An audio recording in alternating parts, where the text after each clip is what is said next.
Hello, friends. I'm online to tell you something very unprecedented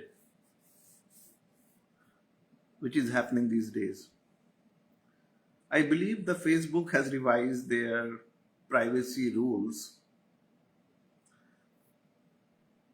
about a month back. और भारत और इसके पीछे मुझे बिल्कुल 100% विश्वास है कि भारत में चुनाव जो आने वाले हैं 2024 में, उसके पीछे का गेम प्लान चालू हो चुका है 1 महीने पहले से। और इस समय जो करंट जो गवर्नमेंट है इंडिया की, उसको सोशल मीडिया से बहुत खतरा नजर आ रहा है, क्योंकि मेन स्ट्रीम मीडिया तो उन्होंने टोटल कंट्रोल में करके रखा है, गोदी मीडिया जिसे कहते हैं। तो Facebook has revised its privacy laws. पिछले 2-3 वीक से जो मैं पोस्ट कर रहा हूं उसमें मैं किसी का नाम नहीं ले रहा हूं, किसी गवर्नमेंट का भी नाम नहीं ले रहा हूं, लेकिन फिर भी उन्हें कुछ पोस्ट मेरे ऑब्जेक्शनेबल लग रहे हैं और वो मुझे 1 दिन या 2 दिन के लिए रिस्ट्रिक्ट कर देते हैं मेरे अकाउंट को, barring me from posting anything for a day or two. And I wrote to them to tell me which posts are going against their policies, but they are not telling that also. तो without telling कि कौन सा चीज क्या चीज objectionable है, वो users के अकाउंट को रिस्ट्रिक्ट कर रहे हैं, या जिसे फेसबुक जेल बोला जाता है। लिंक्डइन ने मेरा लिंक्डइन अकाउंट जो है वो कनाडा का, वो एक करीब 8-10 महीने पहले ब्लॉक हो चुका है। उसमें भी मैं जो पोस्ट करता था वो कॉर्पोरेट्स के अगेंस्ट में पोस्ट करता था, एमएनसीज के अगेंस्ट में, तो वो उन्होंने ब्लॉक कर दिया लिंक्डइन ने। तो लिंक्डइन से लेकर अभी यूट्यूब में भी मुझे बहुत से रेस्ट्रिक्शन नजर आ रहे हैं, क्योंकि तो यूट्यूब, व्हाट्सएप में मुझे मालूम नहीं अभी क्या चल रहा है, लेकिन फेसबुक ने अपनी पॉलिसी चेंज कर दी है। They are blocking, restricting people who are writing anything which goes against the propaganda और falsehood और misinformation, वो बिल्कुल जो फैलाया जा रहा है दुनिया भर में। दुनिया भर में इस समय क्या हो रहा है, इन्फो रिवॉल्यूशन जो हुआ था अभी इन्फो टेररिज्म में बदल चुका है। और ये जो ब्रेन कंट्रोल का जो ब्रेन रिसर्च बोलिए या ह्यूमन बिहेवियर या human tendency means mass tendency. The person behaves individually differently than in the social setting. Society में लोगों के बीच हमारा बिहेवियर अलग होता है, और हमारा जब हम अकेले होते हैं हमारा, तब हमारी थिंकिंग अलग होती है। ठीक है। सो एक होता है ह्यूमन साइकोलॉजी और दूसरी होती है सोशल साइकोलॉजी। बाकी सारी एजुकेशनल फील्ड की तरह ह्यूमन साइकोलॉजी में काफी रिसर्च, और उसका जो DSM मैनुअल है, which is 5th version is currently published, which is available. Google DSM manual 5, you can get it. तो साइकोलॉजी में there are more than I don't know how many, thousands of, at least 200, more than 200 mental illness are defined, well defined, which can be medically diagnosed, जो कि diagnose करी जा सकती है। So psychiatrists have the capability to identify more than 200 mental disorders or abnormal behaviors, right? उसी तरह social psychology में, which is a subject matter of politicians, government, who are making the public policies, So they have done a lot of research on social psychology. But वैसे देखें तो because of the restriction of Facebook, I forced to think in research more on this direction कि पिछले जो मुझे history की knowledge है उसमें डिफरेंट पीरियड्स में डिफरेंट जो रिजीम्स थी उन्होंने कैसे जनता को साइकोलॉजी को कंट्रोल किया होगा, ठीक है ना। तो अंग्रेजों के समय से लेकर मुगलों के समय से लेकर उसके पहले सुल्तान थे उनके समय तक, और उसके पहले जो फॉरेन एक पीरियड था 800-700 एडी से लेकर और 1200 एडी तक समझ लो, 1100 या 1200 समझ लो। तो जब सल्तनत 1100 एडी, तो 800 से 1100 एडी का 700 से लेकर 1100 ये 400 साल का जो पीरियड था, जिसमें कि हर्षवर्धन के डिक्लाइन के बाद, जिसमें कि भारत बहुत से छोटे छोटे टुकड़ों में बट चुका था, रजवाड़ों में, जो आपस में उसमें से बहुत से विदेशी मूल के थे, हैं, पार्थियंस, हूणाज, सीथियंस, शकाज, कुशाणाज, यवनाज, है ना, बहुत से विदेशी मूल के लोग जिन्होंने उत्तर भारत में कब्जा कर रखा था। तो उस समय 700 एडी के बाद, बुद्धिज्म के डिक्लाइन के बाद, बुद्धिज्म को लास्ट जो है हर्षवर्धन, समझ लीजिए कि हर्षवर्धन ने बुद्धिज्म के समय तक बुद्धिज्म थोड़ा फ्लरिश हुआ, और 700 एडी के बाद बुद्धिज्म को भारत से खत्म हो गया। कैसे खत्म हो गया? बाहरी आक्रमणों के द्वारा, बाहरी मूल के लोगों के आक्रमणों के द्वारा। उन्होंने क्या किया? बुद्धिज्म को खत्म करके उनके जो देवी देवता थे, उनके जो विहार वो सब होते थे, उन सबको ध्वस्त करके उनकी मूर्तियों को कन्वर्ट कर दिया। किसमें कन्वर्ट कर दिया? ब्रह्मा, विष्णु, महेश, ये सब आपको पता ही है, हिंदू टेम्पल्स में। तो वो पीरियड कि उन्होंने किस तरह से प्रोपोगंडा फैलाया, धार्मिक प्रोपोगंडा सबसे ज्यादा प्रिवेलेंट है। इसके ऊपर हम आगे चर्चा करने वाले हैं कि ये धार्मिक प्रोपोगंडा से सोशल साइकोलॉजी कैसे कंट्रोल करी जाती है। This is the subject matter which I was doing research. तो अब यहां तक आ गए। उसके पहले वर्धन काल, उसके पहले गुप्त साम्राज्य, उसके पहले अगेन मौर्यन साम्राज्य। मौर्यन साम्राज्य का पतन हुआ अशोक के मरने के 50 साल के अंदर। मौर्यन साम्राज्य खत्म हो गया 250 बीसी में। तो 250 बीसी से लेकर फिर यवनों का आक्रमण हुआ। यवनों मतलब कि बैक्ट्रियंस। बैक्ट्रियंस मतलब कहाँ? बल्ख। बल्ख कहाँ पे है? तुर्कमेनिस्तान में, हिंदू कुश माउंटेन के जस्ट ऊपर बल्ख करके उनकी राजधानी होती थी, जहां पर अलेक्जेंडर ने रुखसाना, वहां की जो लोकल राजकुमारी थी, उसे शादी करी थी। तो बल्ख को अलेक्जेंडर ने अपना कैपिटल बनाया था। फिर उसके बाद जैसा हमें मालूम है कि उसने अपना, और वहीं पे वो जम गया था, पर बाद में उसने भारत पे आक्रमण किया। उसके बाद फिर वो वापस लौट गया और मर गया बीच में। उसके बाद सेल्यूकस, उसके बाद सेल्यूकस ने और डिमेट्रियस और उन लोगों ने भारत पे आक्रमण किया। उसकी पूरी यवनों की पूरी वो है, जिसमें जो मनिंदर जो थे, मनिंदर करके एक यवन था, उसने जो है नागसेन से उसका काफी उद्दलित है। तो थेरवाड़ा जो बुद्धिज्म था, जो कि मौर्य के समय में बुद्धिज्म का कौन सा फॉर्म, बुद्धिस्ट का कौन सा फॉर्म था? थेरवाड़ा बुद्धिज्म, जो ओरिजिनल, जैसे कि बाइबल को बोलते हैं ना, old Bible, new Bible, Protestant, फिर कैथोलिक्स।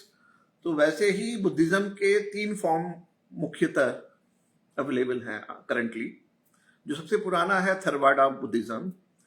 उसके बाद यवनों के आक्रमण के समय कुषाण, 100 BC, और फिर मनिंदर, ये 100 BC, ये तो क्राइस्ट एरा है, क्राइस्ट एरा।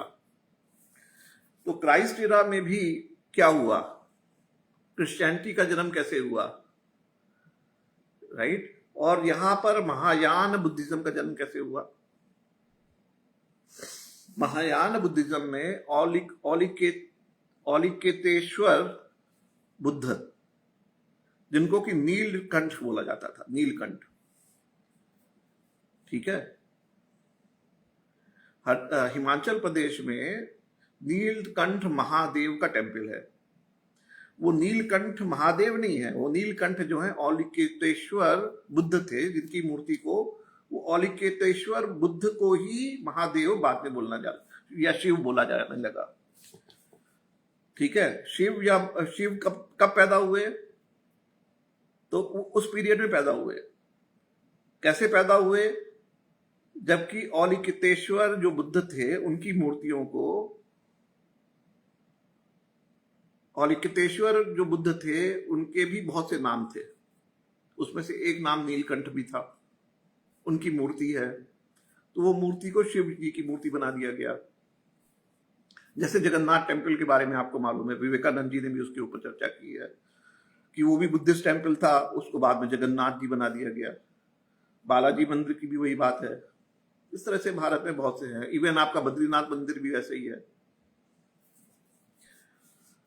तो हिंदुइज्म तो बहुत बात की बात है, जबकि बुद्धिज्म खत्म हुआ तो उनके देवी देवता, जो बुद्धिस्ट जो स्टैचूज थी और विहार थे और वो थे, उनको मंदिर में कन्वर्ट करके किसी मूर्ति के ऊपर कपड़ा चढ़ा के और मुकुट पहना के, मुकुट क्यों पहनाया जाता था? क्योंकि बुद्ध के जो बाल हैं, घुंघराले बाल, उसको छुपाया जा सके, लेकिन उसके बावजूद दिखते हैं बहुत जगह पे। तो कहीं पे मुकुट पहनाकर, अगर बिल्कुल ही छुपाने में दिक्कत हुई मूर्ति को तो, और कोई जैन मूर्ति है तो जैन जी का तो कई बार जो है बाल्ड भी दिखाते थे उन्हें, तो उनको शिव बनाने में कोई दिक्कत नहीं होती थी। पर अगर बुद्ध की घुंघराले बालों वाली अगर स्टैचू है तो उसमें मुकुट पहनाना पड़ेगा, तो उसको विष्णु बना देते थे। तो ये सब जो है, ये धार्मिक प्रोपोगंडा चालू करा गया, पर्टिकुलरली विदेशी लोगों के द्वारा, टू कंट्रोल द सोशल, जनता को कंट्रोल, सोशल साइकोलॉजी है ये। जैसे बोलते हैं ना कि भारत को वही रूल कर सकता है, ये चीज बहुत पहले उसी समय लोगों ने समझ ली थी जो आक्रमणकारी थे, कि भारत में रूल करने का मतलब ये है कि इनकी जनता को, भारतीय जनता को के दिमाग पे राज करना। पहले फिजिकल जो स्लेवरी होती है, उसके पहले मेंटल स्लेवरी जरूरी होती है, क्योंकि किसी भी बड़े भूभाग पे आप कब्जा नहीं कर सकते विदाउट मेंटल स्लेवरी या प्रोपोगंडा बहुत समय तक फैलाए बिना। जब लोग जो है पूरा वो प्रोपोगंडा जब सिस्टमैटिकली चलाया जाता है धर्म के नाम पर, तो उससे जो है लोगों ने ये कुंजी ढूंढ ली थी, कुंजी, कि भारत पे राज करने की कुंजी क्या है, ठीक है ना, कि धार्मिक प्रोपोगंडा के आधार पर लोगों की मेंटालिटी को कंट्रोल करके, ठीक है। और तो ये वैसे देखें तो ये बहुत उससे भी पुराना है बहुत ये तरीका, लेकिन जो सिस्टमैटिकली जो साम्राज्यवाद मतलब कि अश्वमेध यज्ञ, कि हमें अपना साम्राज्य का विस्तार करना है, विस्तारवादी प्रवृत्ति, ये जो चालू हुआ,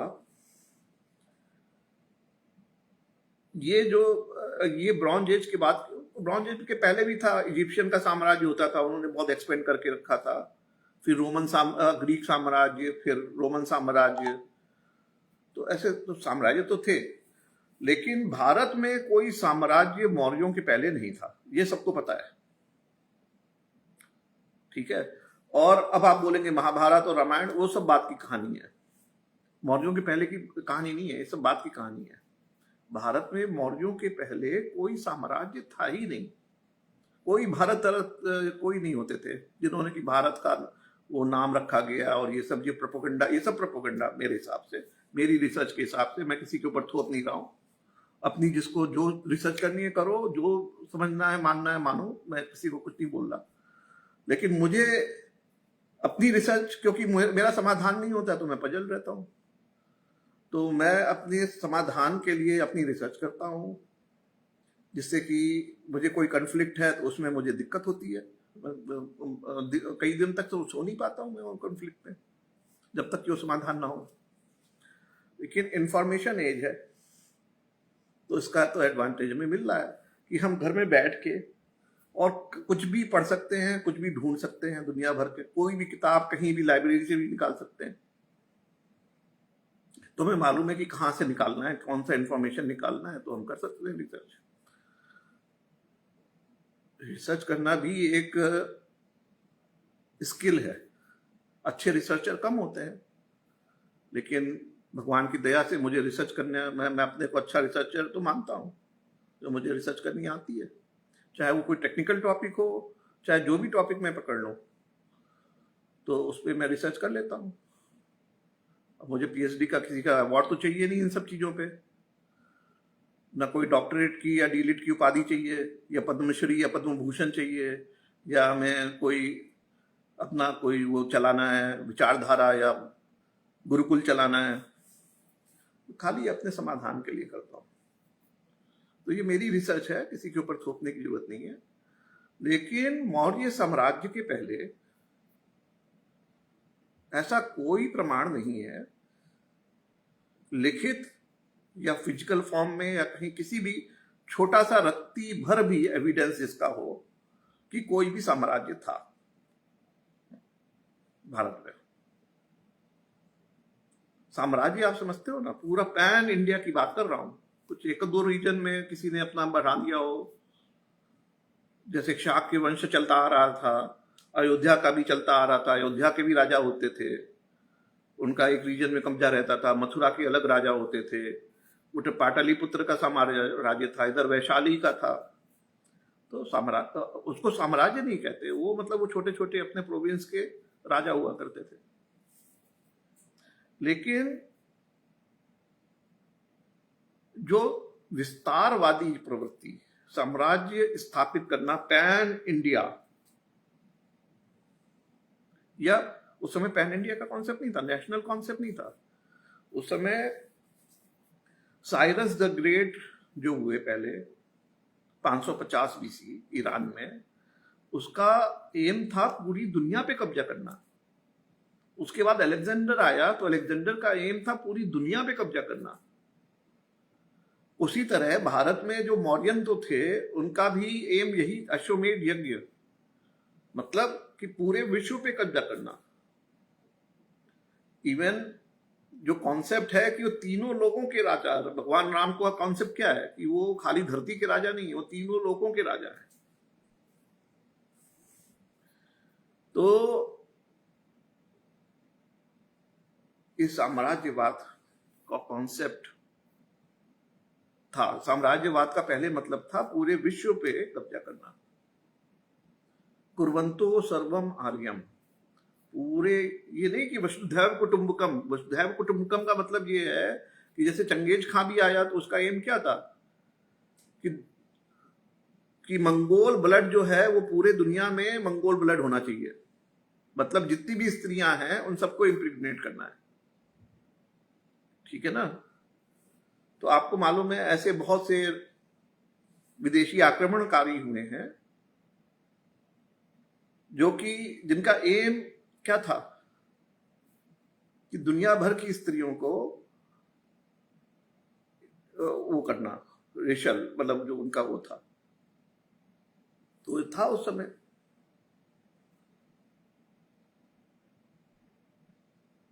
पर जो अशोक जो थे, इनका भी ऐसी साम्राज्य, इन्होंने कलिंग के ऊपर आक्रमण किया था, अपने 100 भाइयों को मरवा दिया था, सब करा था, तो ये भी साम्राज्यवादी थे। लेकिन फिर बुद्धा ने आके क्या किया उस माहौल में, जब साम्राज्यवाद, बुद्धा तो उसके पहले आए थे, तो उस समय क्या था, शाक्य वंश में पैदा हुए थे वो, नेपाल के, है ना, कपिल वस्तु में। और उसके नीचे आप आ जाओ इंडिया में तो श्रावस्ती, जहां पर बाद में बुद्ध जी आए और श्रावस्ती में ही उनका वो हुआ निधन, उसके आसपास ही गोरखपुर, श्रावस्ती। तो फिर श्रावस्ती और अयोध्या, ये सब जो है उसमें रघुवंश चला रहा था, रघुवंशी। अभी ये रघुवंशी कौन है, कहाँ से आए, ये भी विदेशी मूल के थे। विदेशी मूल मतलब ईरान, अफगानिस्तान से। औधेय, औधेय करके जो क्षत्रिय क्लान था, जब उनको वहां से खदेड़ा गया, औधेय करके जो क्लान था वो बाद में खदेड़ा गया, जबकि कुषाणों ने खदेड़ा उन्हें 100 BC में, तब ये इधर आया अयोध्या की तरफ। तो उन्होंने मित्र वंश और गुप्त वंश, 2 वंश चले। एक मथुरा में मित्र वंश, जो कि अर्जुनायन वंश, अर्जुनायन जो क्लान था, जो कि बेसिकली अभीर होते थे, अभीर से अहीर हुए और उन्हें अर्जुनायन उनके जो थे। तो ये अर्जुनायन जो है, उन्होंने वो लोग खदेड़े गए, तो वो मथुरा रीजन में बस गए आके, कब 100 BC के आसपास। और मित्र वंश की स्थापना हुई। और उधर जो है अयोध्या की तरफ जब ये खदेड़े गए, वहां से किसने खदेड़ा, वही कुषाण ने, यवनों ने। तब ये लोग इधर आके अयोध्या में बस गए। औधेय तो इन्होंने गुप्त वंश चालू हुआ, तो गुप्त लगाते थे अपने नाम के आगे। पर बुद्ध के समय, ये तो 100 BC की बात है, बुद्ध के समय 500 BC में भी बोलते हैं रघुवंश। अब वो रघुवंशी कौन थे, कब आए, तो बोलते हैं कि दशराजन युद्ध हुआ। राजा सुदास जो कि पुरुवंशी थे, और 10 ट्राइब्स जो कि ईरान और अफगानिस्तान में बसी हुई थी, है ना, कहां पर, वही स्वॉट वैली और पेशावर, इस रीजन में, और उधर काबुल टाबुल सब उधर अफगानिस्तान ईरान बॉर्डर पर। तो वहां पर 5 वैदिक ट्राइब्स होती थी और 5 नॉन वैदिक ट्राइब्स होती थी। तो वो 10 ट्राइब्स को विश्वामित्र ने एकत्रित करके, राजा सुदास जिनके की मुख्यमंत्री होते थे वशिष्ठ जी, उनके अगेंस्ट में ये युद्ध हुआ एज पर ऋग्वेद। तब वो जो राजा सुदास ऑब्वियसली जीत गए, उसके बाद कुरुवंश की स्थापना हुई उत्तर भारत में। तब ये जो 10 ट्राइब्स वहां से खदेड़े गए, उनमें से कुछ आके अयोध्या में बसे होंगे, जिससे कि रघुवंश की स्थापना हुई। अब जो है बुद्ध के समय भी क्या समस्या थी, बुद्ध के समय, बुद्ध के समय थी समस्या राजनीतिक और सामाजिक। सामाजिक समस्या का मूल में भी राजनीति रहती है। तो ये सब आपस में लड़ते रहते थे, पाटलिपुत्र, अयोध्या, शाक्यवंशी। तो जो अयोध्या के जो राजा थे, इनकी शादी करा दी गई शाक्य वंश में। शाक्य वंश में शादी करना चाहते थे, मतलब वही मिलाने के लिए एक ये नीति होती थी, राजनीति। राजनीति क्या होती थी कि जिस राज को कब्जा करना हो, उसको अपने अधीन करना हो, तो या तो ताकत से अधीन कर लो, या तो वहां की राजकुमारी से शादी कर लो, तो संबंध स्थापित हो जाते थे। जो कि राजा अग्रसेन का भी अगर हम सुने तो यही था कि जो 18 क्लान की, अपने क्लान में शादी नहीं करनी है, दूसरे गोत्र में शादी करनी है। एक ही गोत्र में शादी नहीं हो सकती, जिससे कि वो संबंध आस पड़ोस में के गांव में और आस पड़ोस से संबंध स्थापित हो जाए, जिससे कि हमारा कम से कम 18 गांव तो कब्जे में आ गए, या 18 जिले कब्जे में आ गए। वही सिखों में भी वैसे ही था। सिख में भी 5 फैक्शन थे, तो पांचों को यूनाइट करने वाले जो थे राजा रणजीत सिंह, तो उन्होंने 5 क्लान में सिखों के जो डिवीजन थे उसमें 5 जगह से शादी कर ली, 5। तो वो 5 के 5 सिख के जो क्लान थे, आसपास के पंजाब के, हरियाणा के, वो सब उनके, कश्मीर के। तो ये शादी वाली, तो अब उन्होंने राजा को शादी करनी थी, तो शाक्यों ने क्या खेल खेला कि बोले कि मेरा तो प्योर ब्लड है, मेरी राजकुमारी के, उन्होंने अपनी दासी को पुत्री कहकर इनसे शादी करा दी। तो अब उन्हें पता ही नहीं है कि दासी है ये, वो सोच रहे राजकुमारी है। उनसे जो पुत्र उत्पन्न हुआ उसको पता चला कि मैं तो दासी पुत्र हूं, तो अब उसने रिवेंज लेना चाहा पिता के ऊपर। तो ये फिर उसने फिर 4 बार अटैक किया, बोलते हैं, शाक्यों के ऊपर। 3 बार बुद्ध जी ने रोका बीच में कि भाई क्यों लड़ते हो, चलो जो होना था हो गया, ये है वो है। तो चौथी बार जो है बुद्ध जी को समझ में आ गया कि अब तो इस बार तो वो मानेगा नहीं। इस बार उसने मन बना लिया है कि बुद्ध जी भी रोकें तो भी नहीं रुकेंगे। तो इस तरह से उन्होंने शाक्यों का अंत कर दिया। फिर उधर से पाटलिपुत्र से बिंबसार बिंबसार ने आक्रमण करके इनको रघुवंश को खत्म कर दिया, या खदेड़ दिया। बोलते हैं कि वो बर्मा की तरफ कहां चले गए पता नहीं। तो इस तरह से रघुवंश भी खत्म हो गया, शाक्य वंश खत्म हो गया। ये जो आपस में ये लोग जो छोटे छोटे जो हैं वो लड़ते थे वर्चस्व की लड़ाई। तो ये राजनीतिक समस्या जो है बुद्धकालीन भी थी, उसमें बुद्ध जी ने कैसे एक्ट किए। ये राजनीतिक समस्या जब बाबर आया तो उस समय गुरु नानक ने भी देखी। तो गुरु नानक ने क्या देखा कि भाई इंडिया में बिल्कुल पॉलिटिकल कैओस है, तो चलो कोई एक तानाशाही सही एक आ रहा है, कम से कम वो यूनाइट तो कर देगा।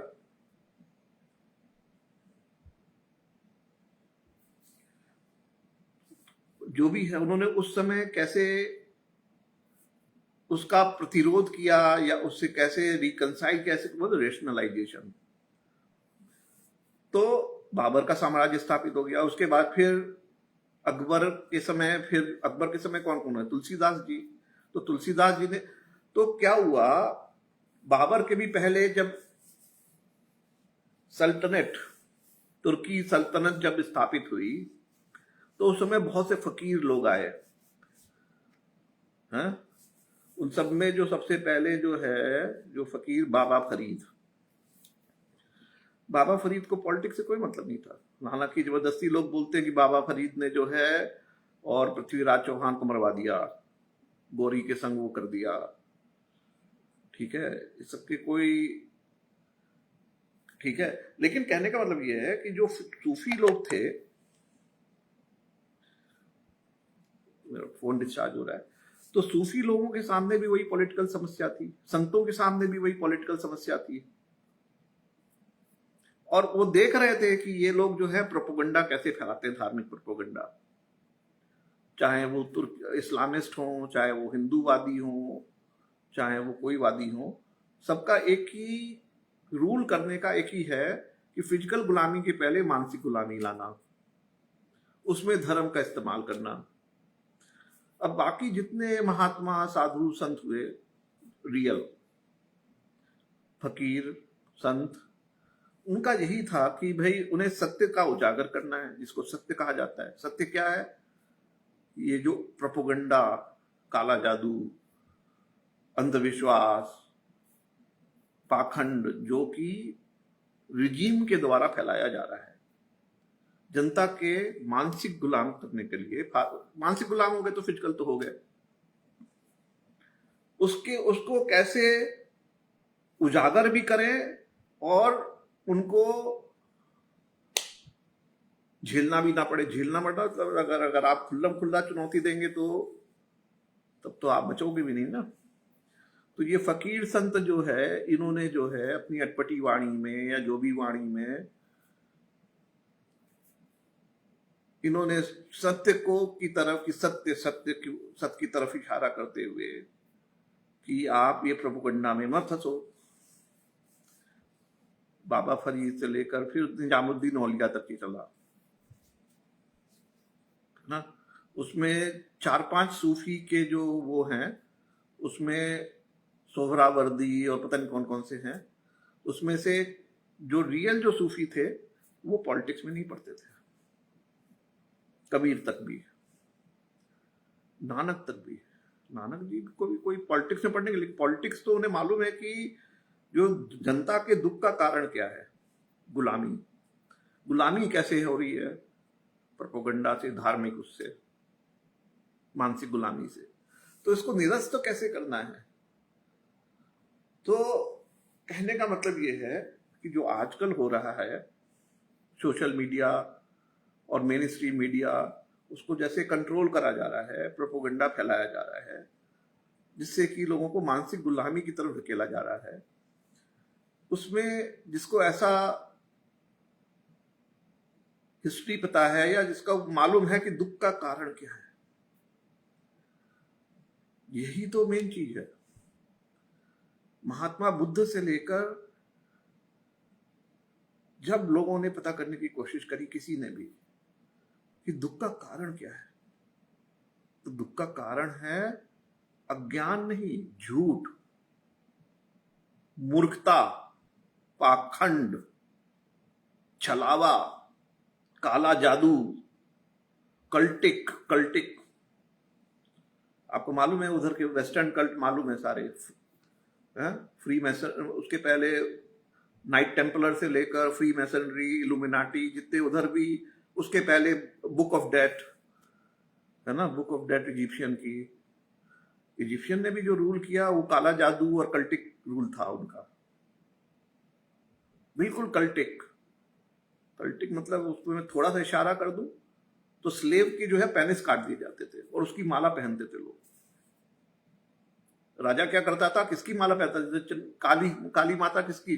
मुंड माल।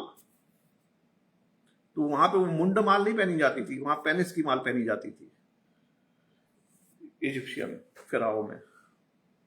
तो ऐसी कल्टिक प्रैक्टिसेस होती थी। क्यों पहनी जाती थी? कि उसको देख के ही लोगों का दहल जाए कि भैया पंगा लेने से क्या होगा।